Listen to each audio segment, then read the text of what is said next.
Alrighty, welcome back to the podcast. The podcast. We are now in episode 11 entitled The Destruction. Ooh, I love destruction. The destruction of what?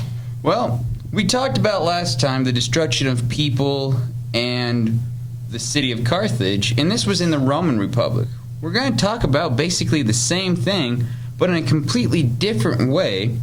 This time, let's see here, like 300 years later in the Roman Empire. Ooh, I think I know what you're talking about. Is this a natural disaster? A natural disaster. You got that right.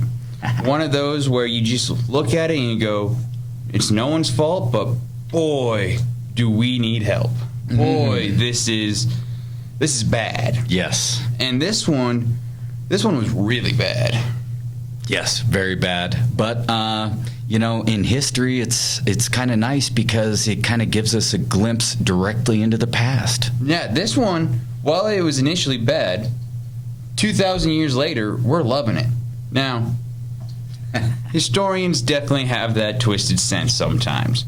What we're talking about is the city of Pompeii. It was originally settled about 7th century BC, so life did happen before the Romans, even though they don't always like to admit it. But it was originally settled there. Once again, if you think about the sailing civs, it's right there along the Mediterranean Sea. So it's, of course, going to be a nice little port city for them at this point. Absolutely. And I've read some that they've had some findings of Greek settlement within the Pompeii settlement. Oh, yeah, for sure. And with Rome, they're going to settle with Greek stuff all the time anyway. Mm-hmm. But so, 7 centuries in the BC, they were around. 1 century in the AD, they were around. And Rome took over in 80 BC.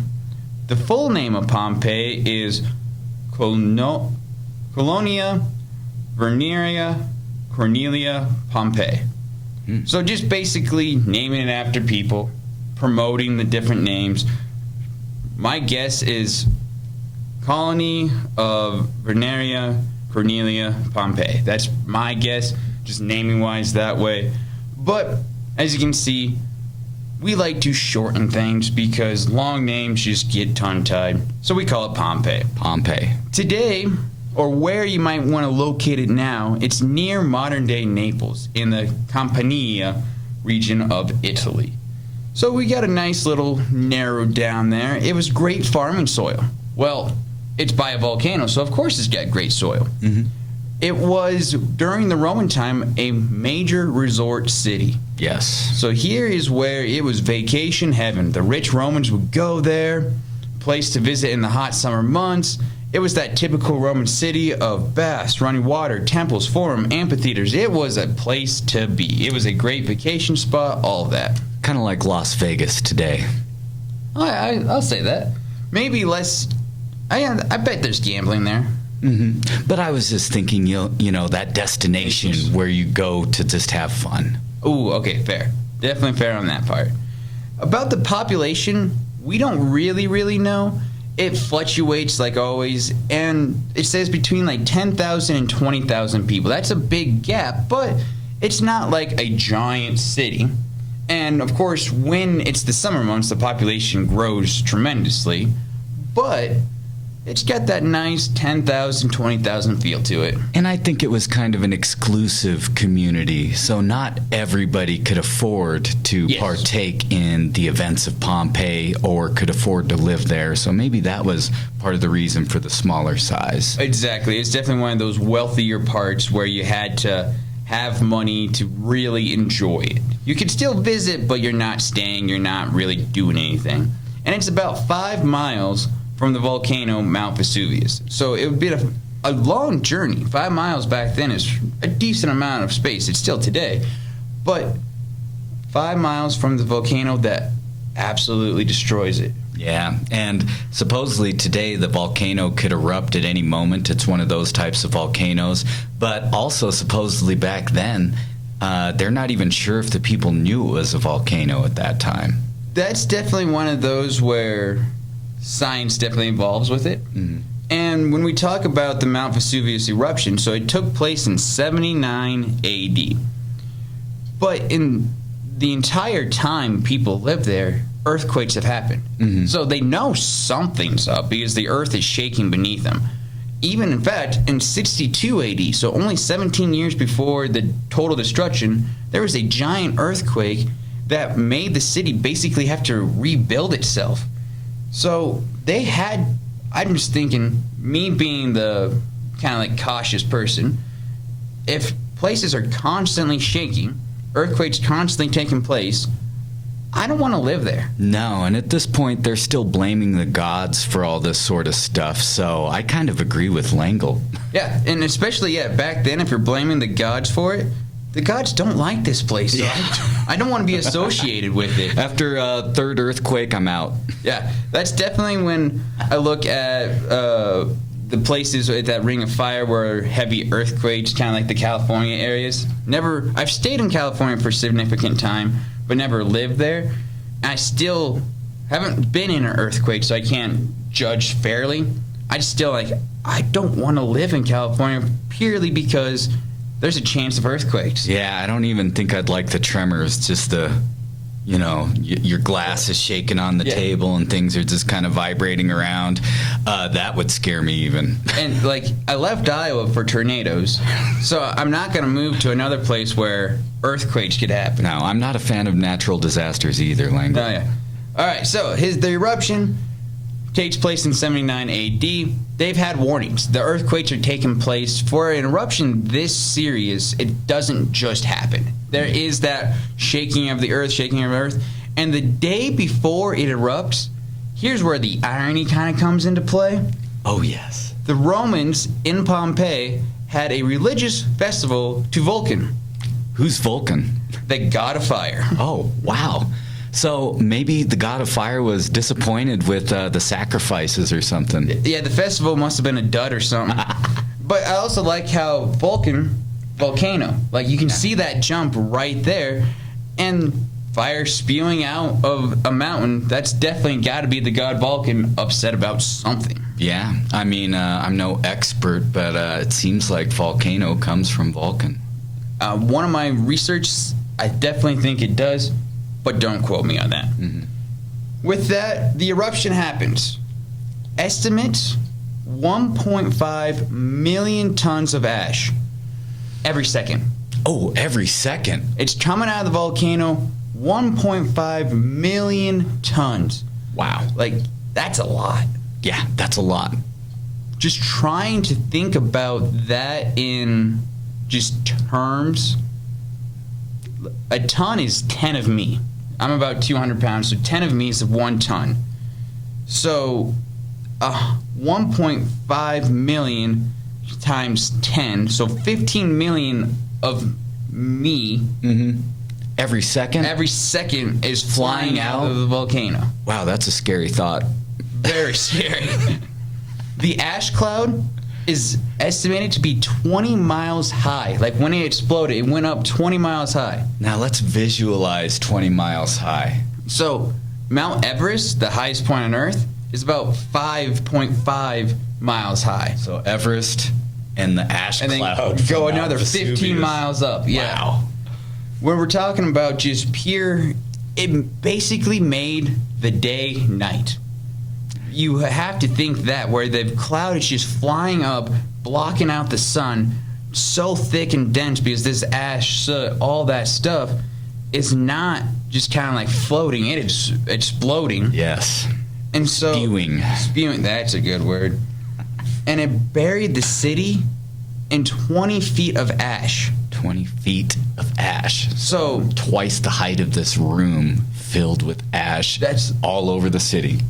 Anything, so I'd always go 1 story, 10 feet, 2 stories, 20 feet. So for me, any 2-story house is buried. Wow. No wonder it just disappeared. We'll get to that in a second, though. The blast from the volcano was 100,000. So 100,000 times stronger than the nuclear bombs dropped in Japan during World War II. And you guys have seen images and footage of the atomic bombs dropped in Japan, and they are no joke. There's a reason why we don't drop those types of bombs anymore. How many times? 100,000 times stronger? 100,000 times stronger. That blast. So just imagine the heat coming from it. Oh, yes. Because if people just people got vaporized, shadows were left, people basically suffocated instantly because all the ash coming at them.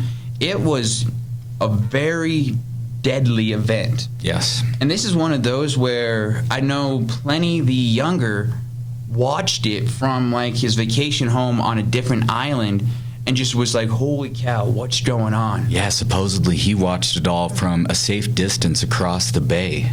Mm-hmm.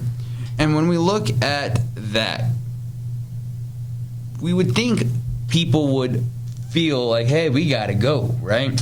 Yeah, and maybe some of the animals already started taking off at that point. That's like, due to the stuff I've learned, if animals are leaving the area, you might want to figure out why or just leave with them. Yes, I agree. The animals are taking off like, ha, ha, ha, ha, staying alive, staying alive. Oh, sorry, Lingle. Whatever. But yeah, the people didn't panic. They felt the earthquake for days before, but they're like, hey, we're used to these earth shakes. We're okay with it. Yeah, for some reason they're okay with that. And then they saw smoke coming out of the volcano, the mountain. They're like, whoa, because they didn't know it was a volcano at this point, like you said. They just thought it was a mountain with just shaky earth. Mm-hmm. And here they're like, I wonder what that means. Oh, that's a pretty cloud. And I'm guessing they actually sent people up there to see what's going on. And so no one panicked. No one really worried until it was too late. Bummer. Hindsight 2020. Yep. See smoke coming out of a mountain, you might not want to go up. Yeah, it's not the grand finale of the Vulcan Festival. No. I bet people actually thought that. If you're like, oh, the priests are really putting on a show this time. That could definitely be it, just with the whole timing wise, yeah. So the aftermath, death toll varies greatly because some say 16,000 people died. Mm-hmm. Which I believe. Which is definitely a fair guess because if you're thinking about it, it's a port city. So you're trying to get away from the molten lava, the ash. So you're all going to that one location, that one dock, that one boat area to get on it and get out. So it's basically that funnel effect where too much going in at once and it's just going to get clogged up. So that I can definitely believe it. Other reports, other historians say the vast majority of people survived. So it's that grain of salt there. We don't know exactly how many people were there. But we do know a lot of those who did die because the city was completely buried and lost to history. So when we refound it in about 1592 when we were digging a well, we know, you might have been there, but someone else was digging a well, found the city. Not much done then, but later on, it was perfectly preserved. Yes. That's why we talk about it being good for us as historians. We know that this was a disaster, a lot of tragedy, but this is why we like it as historians. Yeah, we can literally time travel. It's like a time capsule. Go back in time and see everything.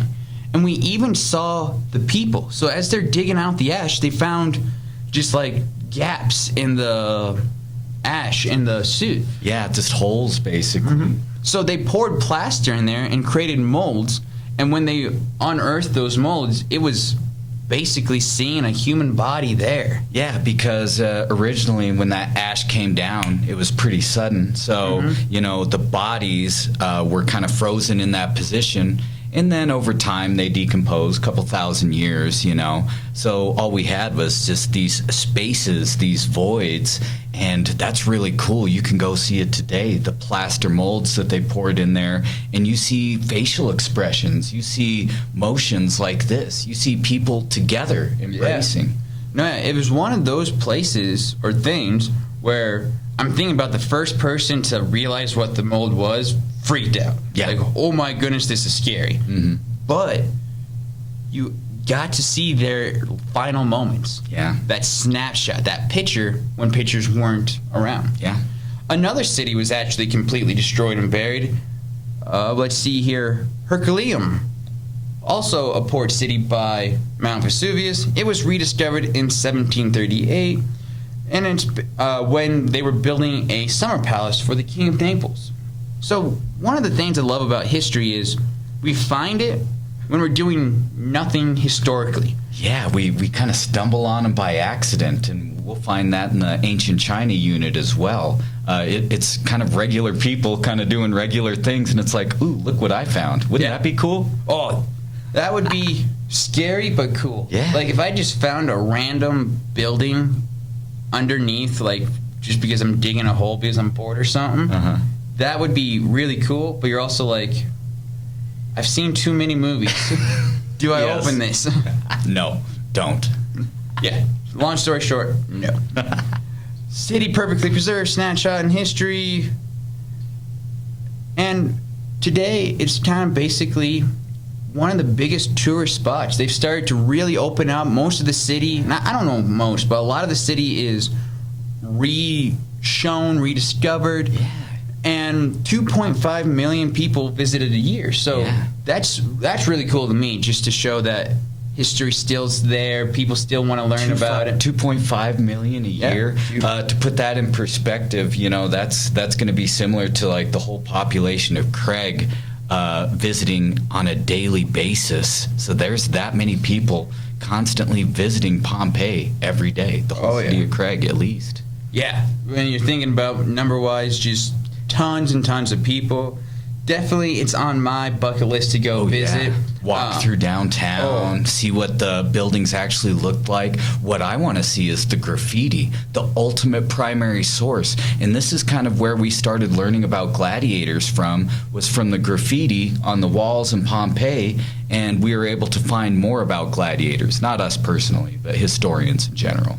Yeah, that's definitely when you look at the graffiti, you're like, that's been around forever, hasn't it? Yeah, 2,000-year-old graffiti. Very interesting. Probably a little different. But maybe different than our graffiti. But yeah, there was personal stuff in there, public announcements, really cool stuff. So when we kind of relate it back to today as well, you've got that beautiful historical site. They're not really digging deeper. They're trying to make sure what they have is sustainable and lasts. Makes sense. There is a movie with Kit Harington called Pompeii. Good movie. If I'm remembering correctly. I saw it a long time ago, but can't really remember. Bastille, he's got a song out called Pompeii. So it's still relevant, in quotes, relevant to today's culture with some of those pop references and all that stuff. Absolutely. Just fascinating. And I think my favorite part of Pompeii is the fact that it is a time capsule. So many times we speculate as to what things were like, you know, especially as we get into 2,000 years ago, 3,000 years ago. We kind of piece together a story from what we find in the dirt. And it's really cool to see Pompeii just as it was. Yeah, that's like, we don't know. We don't know what life was like in Pompeii because we weren't there. Yes, we have the readings, the writings that we can read. We've got the city undug. But at the end of the day, we don't know. Though finding the city really helped create a picture, a more full picture, where we're really bringing out this is our best guess. And that's what I love about history. We don't actually know. We're just doing our best guess to say, this makes sense. This seems to work good. This is how this person did it. This is what they wrote. So we're just piecing it. It's like a giant puzzle. Yeah. And uncovering the city was like getting the whole border done. It's like a nice jump where you're like, we're sitting pretty now. I like that analogy. That's a good one. You got the whole border done, and now you can kind of, you know, you just get a better overall picture. Exactly. Interesting fact about Pompeii. Apparently, the residents had very nice teeth. Do you know why that would be? Ooh, nice. It's got to be something with their diet, I bet. Some people speculate that it's the good diet. There's a lot of people that really promote the Mediterranean diet for good reason. But another reason is the fluorine content around volcanoes. Oh. They say that there is a natural higher content of fluorine. You might recognize that term from using fluoride in your toothpaste or that sort of thing. So they were brushing their teeth without even realizing it. Yeah, they didn't even know it. I dig it. You learn something new every day. Uh-huh. All right, that's Pompeii in a nutshell. Kind of short and quick, but I love it. It's one of those mysteries that just is completely awesome. I've seen some videos on YouTube of the recreation of the explosion, stuff like that, and it's really cool to watch because you're like, the day started off blue sky, sunny, normal day. And then by the time it was over, it was like, holy cow. Because it lasted long, like 18 hours or something like that, where it wasn't hey, it's done. It is a long, drawn-out process that had a lot of people who were lucky enough to survive staying around to really promote and see, wow. So I got a this or that for you. This or that? And this one I think is just kind of a fun one. I'm wondering if you could travel back in time and kind of watch with the bird's eye view. Nothing will, harm you or anything. Would you rather be at Mount Vesuvius or Pompeii the day that the volcano erupted? Or would you rather be at the Flavian Amphitheater, a.k.a. the Colosseum, on opening day? Ooh. If you could travel back in time and experience it yourself. So kind of like, yeah, but no harm to me and all that stuff? Yeah, Pompeii or the Colosseum on opening day. The only reason, because both, I would love to see both. But I think I'm going with Pompeii. Okay. Because, I don't really have to see people kill people. That's all parts about the gladiator game, right? Yeah. People dying, people killing other people. And there was a lot of death on that opening day. Opening a lot of day. Sacrifices. You had to go big opening day. Yeah. So, with that, I would still love to just witness that crowd, that atmosphere. But seeing that mountain erupt, that volcano turn day into night, that pure destruction. Yeah. Volcanoes are fascinating, really. How fast it must have took place, too. Because if you're talking about it, I theoretically could do both because it was 79 and 80. So it was literally a year after the volcano erupted. They have these great gladiator games. So maybe you could have killed two birds with one stone if you're traveling back in time. Might as well. I can hang out a year in ancient Rome. Yeah, they're within a couple hundred miles of each other, right? I mean, maybe at least a few hundred miles. Yeah, they got to be. What I've realized is places are closer than I actually think. Because, yeah, especially in Europe. Driving home, that's 800 miles, and that's only 1.5 states away, right? Well, I would say 2 because I'm basically going all the way across Colorado, all the way across Nebraska. And I'm that's only 800 miles. It feels way longer because you're driving through Nebraska. But it's one of those where I'm we're not that far apart. So I have no idea the distance between Rome and Pompeii, but definitely seems like a safe distance where it'll probably take me all year to wander up, but I can do both. They got the good Roman roads, though, and they got the milestones to tell you how close you are to your next destination. So that'd be pretty sweet. All right. Well, are you ready for Spelling with Langle, or are you trying to put it off a little? Oh, no. Considering the time, let's definitely do it to it. Last episode, you made some progress. I didn't give you the easiest words, but you had no problem with them. I mean, you chewed them up and spit them out, and they were spelled perfectly. Yeah, analysis is something I spell all the time. Every day. Hundreds of times a day. Synopsis is kind of a little more. That one you can kind of sound out because it's reasonable. Yeah. Synopsis, it kind of It got the- works. If you understand it a little, And if you know there's a Y in there, yeah, you got it. you can work it. All right, So, you ready for this? let's go. So we talked about some awesome destruction today. So one of my favorite words came to mind, and we'll see if Langle can spell it. The word is cataclysm. Cataclysm. Cataclysm. Now, me being me wants to put a Z, but I'm guessing an S at the end, not at the beginning. Not at the beginning, but No hints on this one. no.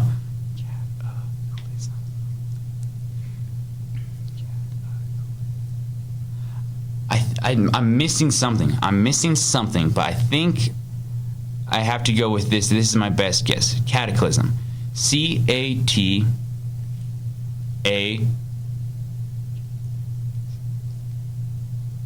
C-A-T-A. C-L-I-S-M. Cataclysm. Very close. Yeah, that's like, there's something in there that One I don't have. letter off. Ah, It's the I. What would you replace the I with? is it a Y? It is a Y. Cataclysm. When in doubt, throw a Y in there because Langle can tell that I got a trend here. You know, I'm throwing a lot of words in there with random Ys and random spots. So sometimes two Ys. No, that's one of those where You were close though. That was good. I was going with like with Prism, P-R-I-S-M, whatever, Prism, and so I'm like, Cataclysm, like theoretically they rhyme, so they should have the same ending, and S-M is not an ending, so. No, I guess not. But hey, Wait. one letter. When I'm basically, here's the best part: spell check would know what I mean, Yeah, close enough means spell check's got your back. and that's a tool I take advantage of. Oh yeah, It's there, use it. This next one is going to be a little tougher. And we love throwing the French words in there because there's a lot of French words in our vocabulary. I do like French toast, so. I love French toast. French fries are even better than French toast. I mean, the French are responsible for some very good things. They didn't even create those, though. Yeah, no, but I mean, still. I'm like, wait. We can no. give them credit where, credit is not due, apparently. So, this word, we're always getting together, meeting up in different places, and this is something that we see in American history a lot. A French word for getting together for something special, rendezvous. That.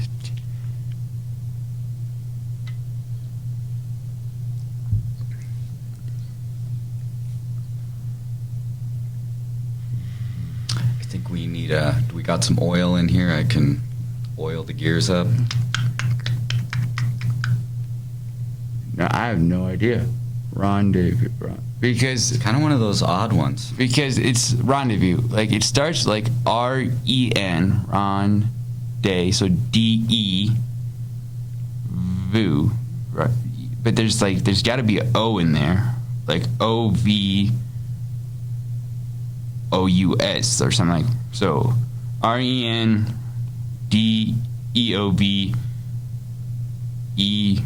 R-E-N-D-E-O-V-E-U-S. You were only 2 letters off. And was that your official spelling? 'Cause you didn't rendezvous. say. Yep, rendezvous. Spelled rendezvous. Yep. This is a tough one, and I have my own tricks for spelling odd words like this.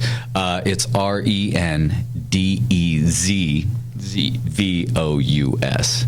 The Z is kind of the tricky part, and I like throwing the Z in there because the S and the Z kind of gets Langle thinking sometimes. So I remember it by. I thought there was a Z, but It's like, where would it go? Wait, that was my Rendezvous? place. At the end? like, The way I say it in my head is rendezvous.